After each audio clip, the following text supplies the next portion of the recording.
Dear John, I just can't stand it anymore. It is important for you to take the time to read this letter so that you understand my decision. I met Steve 6 months ago at a conference in Denver. I still don't know what happened or why. Maybe it was the thin Colorado air combined with a little wine at our dinner, but the truth is that I ended up in bed with this young man. I had no right to do this. Steve was too young for me, as he was only in his early 30s and I was 45. And there was also the slight issue of the wedding ring I was wearing when he dragged me into his bedroom. I can't tell you it was nothing. He was an attentive lover with great endurance. Sex with him was simply amazing.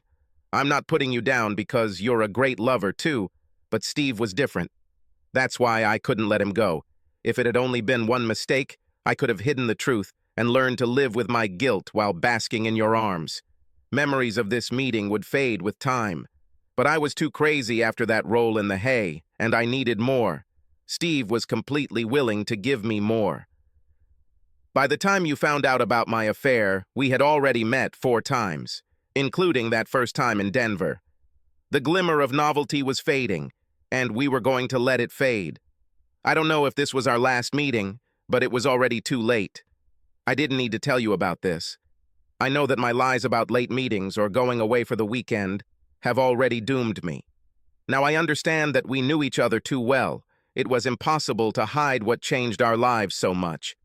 This mutual knowledge also meant that when you kicked open the motel room door and found us in bed, I knew it was over between us as husband and wife.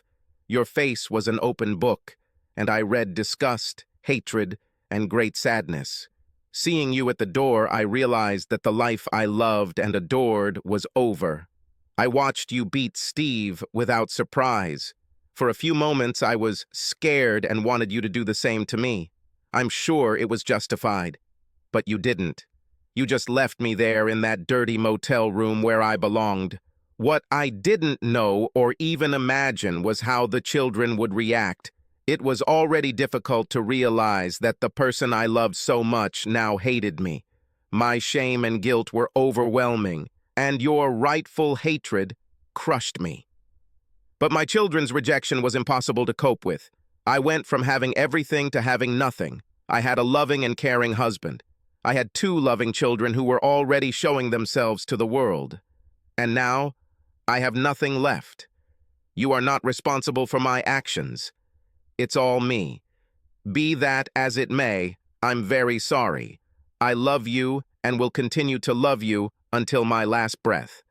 Tell the children that I understand their reaction and that I still love them very much. But if it's hard to even think about living without you, my love, then just thinking about living without the love of my children becomes unbearable. That's when I remembered what you told me when I asked what I could do to earn your forgiveness. Well, I did it. Yours forever, Martha. John reread the last paragraph again, unable to remember what he said to his wife. When he walked into the house, he immediately knew his ex-wife was there when he saw a bunch of photos of him and the kids on the coffee table in the living room. When he went upstairs, he found her dead in their bed, with an empty bottle of pills in one hand and a letter addressed to him in the other.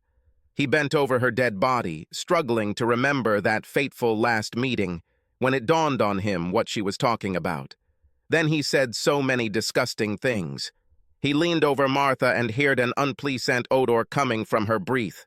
Yes, indeed, he smelled feces. He shouldn't have said, "Eat shit and die." Subscribe to our channel so that your second chaff doesn't cheat on you, and go ahead and listen to the next story, because this story is nothing compared to the next one.